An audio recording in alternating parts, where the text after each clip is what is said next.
Okay, now that we have our presentation sheet set up, we're ready to drag some views on. I'm going to make this quite simple. I'm going to do only 2 views that we're going to drag on.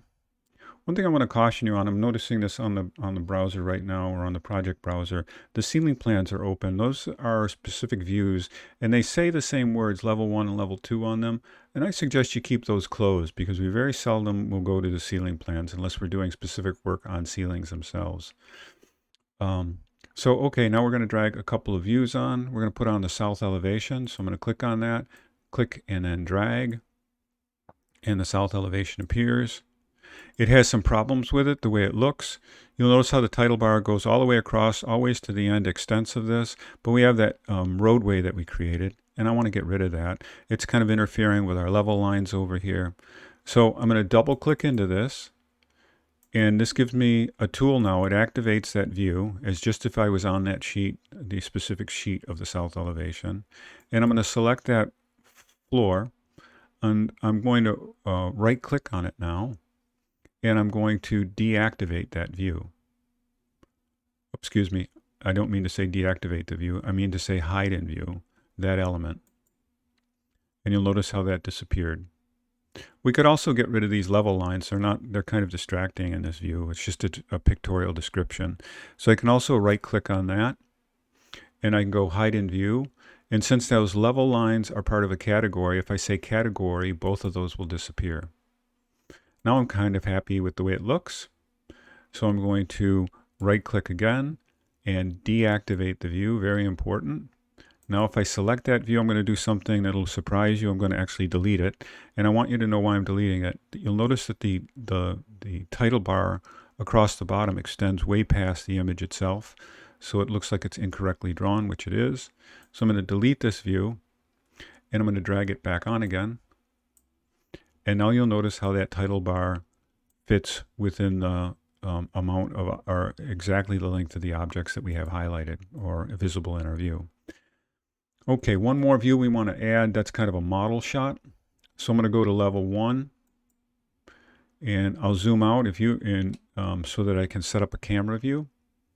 And we're going to go to the View tab, and we're going to go to the Views, and I'm going to click on the 3D view, and actually grab the camera for the first time. I'm going to go out and stand in front of our buildings across the street so I can take in a wide scope of it. And I'm going to click, and I'm going to draw past the buildings. That means that the camera is going to see things. If I only went this far, I'd only see the first few buildings, and everything else would just disappear. So I have to make sure I extend past. I can control what's in my field of view as if I was looking left and right with the camera. And I'll come straight across and click, and now I get a 3D model view. And you'll notice there's a blue box around it. This allows us to change the cropping of it. And I'm just going to get rid of all of that white space that's happening around our model. So we pull it in nice and tight.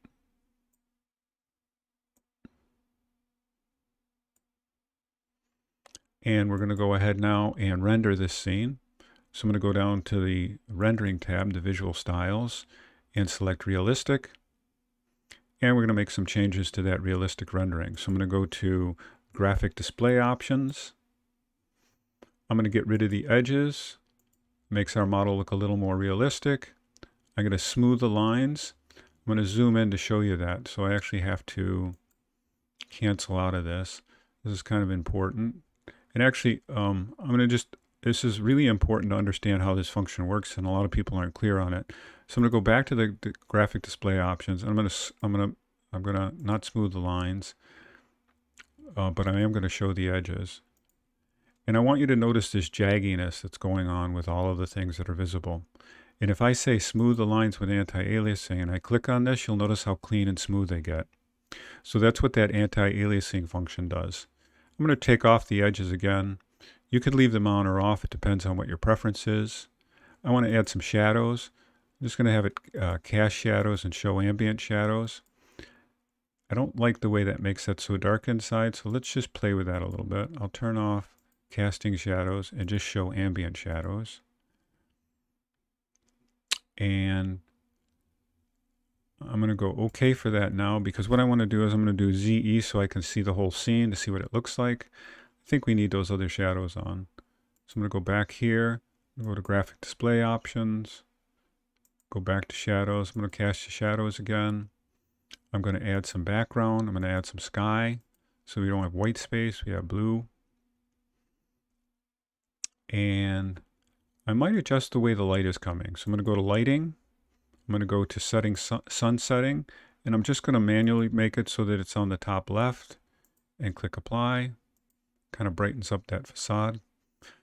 I'm going through all of these processes just to show you all the flexibility you have here. You don't have to have the exact settings that I have. You just have to have something that you think is pleasing. So once we're happy with the basic way that it's rendered, what I want to do now is put it on that sheet. So I'm going to go back to the sheet, which is labeled A1. And actually, let me click open here so it's showing A101. I'm going to click to that sheet. I'm going to take this 3D view, and just before I drag it on, I'm going to rename it. I'm going to click on it again, and I'll call it Street View. This word will appear in the label underneath it, which you'll see in a second. So I'm going to click it now and drag it onto the scene. And you'll notice it says Street View below, but we have our first challenge. The image is way too small for the sheet. And I want you to pay particular attention to this activity. A lot of students, I've noticed, struggle with this a lot later on when they want to resize image and they forget how to do it. So once you select this image, you'll notice that we get a modify viewport come up, and we can actually change the size of the crop. So I'm going to select size crop. And this is where it can become very misleading. The field of view is about how the image is cropped around it, the space. We've already cropped that, so we don't want to change the field of view. What we want to do is change the scale of that object. So I'm going to go to scale. We know our sheet is 32 inches wide, so I'm going to change this to be 30 inches. And I'm going to click apply, and you'll notice how that bounces up to the correct size. And I'll go OK. And now you'll notice that our street view title bar below is in the wrong location. So once again, I'm going to delete this, and I'm going to drag that street view back on again.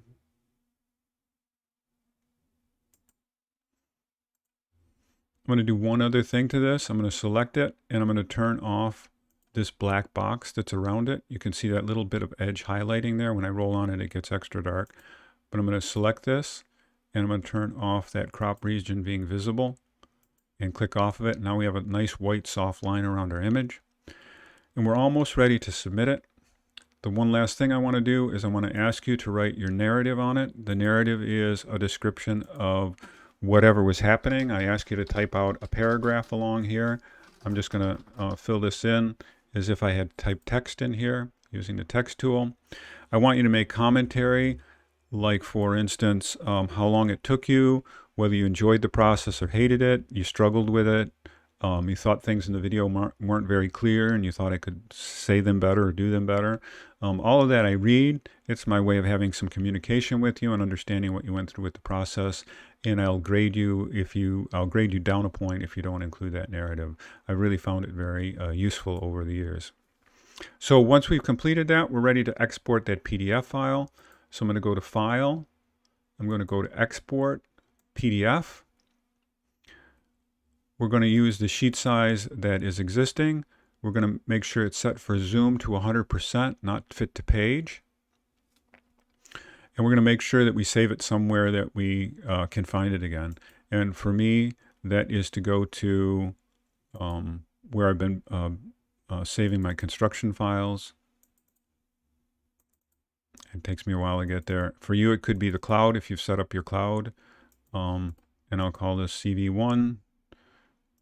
And so I've now navigated. I now will save it in that right location.